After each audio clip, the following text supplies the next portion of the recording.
Let me be perfectly honest with you. This is something you don't know about battle. The fight never ends.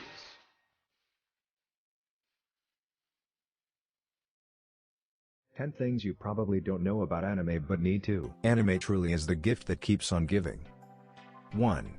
The art of anime wouldn't exist if it weren't for Disney. Of course, today's styles of anime are limitless, but one thing we know for sure is that all of it traces back to one man. His name is Osamu Tezuka, and it's no secret that he created the anime style and influenced essentially everyone after him for generations. As Osamu has influenced many, he too had an influence of his own. Tezuka credits his influences to the Disney cartoons of his time, such as the movie Bambi and the iconic as ever Mickey Mouse. Tezuka created his famous character, Astro Boy, to look like a Disney character, and from there his style morphed into anime. 2. Space Brothers features the first ever voice acting recorded in outer space. Space Brothers is an interesting anime about two boys who dream big about becoming astronauts. Anime tends to be fantasy focused, but Space Brothers is unique for its focus on realistic content. In fact, if you're a space buff, there's a lot in this anime for you to enjoy. Even then, one of the coolest things about this anime is that in episode 31 it features the first ever voice recording from outer space. Astronaut Akihiko Hoshide was above the International Space Station when he took on the difficult task of recording his voice for the anime. How cool is that? 3. The longest ever running anime has over 7,400 episodes. Some anime don't last long enough, and some seem to go a little too long.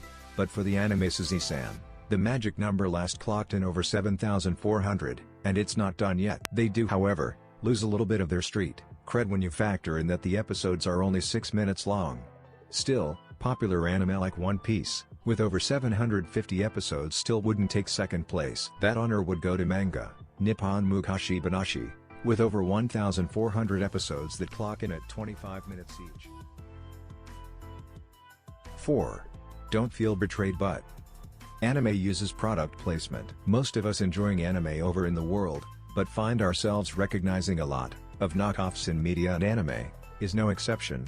But they do have their own fair share of product placements we recognize. Of course, it's not hard to understand why companies would join forces with anime to get their name out there to as many people as possible. Anime is a phenomenal format for reaching millions of viewers. Some examples of product placement include Evangelion Rebuild, who is a small list of examples including Doritos.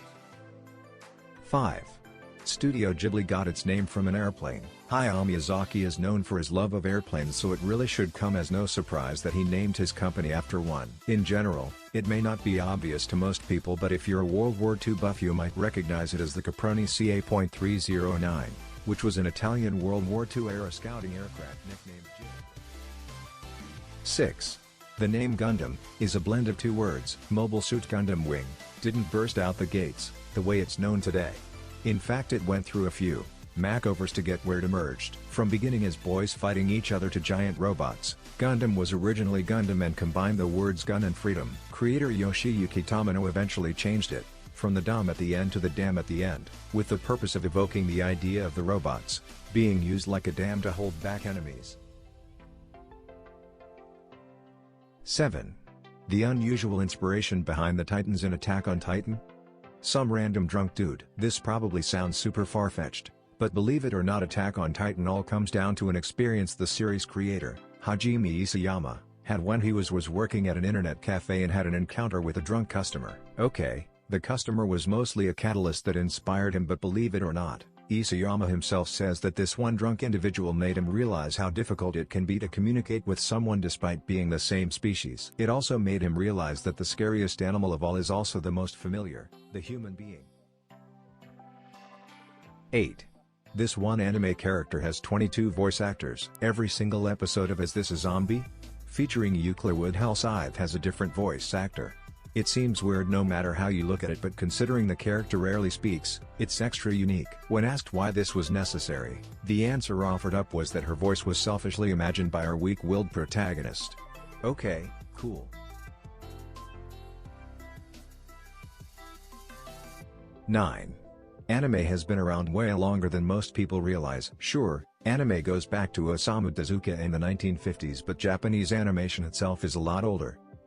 As far as we can tell, animation in Japan goes back to around 1907. However, due to records not being that stupendous back then, we're not actually 100% sure, it could be earlier. Back then, in Japan, animation was just an extension of theater, and artists created, experimented, and refined this new to them art form, decades before Osamu perfected the concept. Just for fun, the three men most notably remembered for being the beginning of Japanese animation are Katsudo Shashin, Junichi Koichi, and Satoru Kitayama. 10. If you can believe it. The average Japanese animator earns below minimum wage. Animators in the US make some incredible money for the most part, but being an animator in Japan is no easy cup of tea. It's grueling work with long hours, and the artists are severely underpaid. Often likened to slave labor, it's become no secret just how bad it is. In fact, in one animator's Reddit AMA, most animators take breaks merely to vomit from sheer exhaustion, or worse, to go to the hospital. Considering there seems to be a never-ending supply of anime still pumping out of Japan, one wonders exactly what the future holds when animators are being admitted to hospitals for exhaustion and making pennies for their time and constant efforts.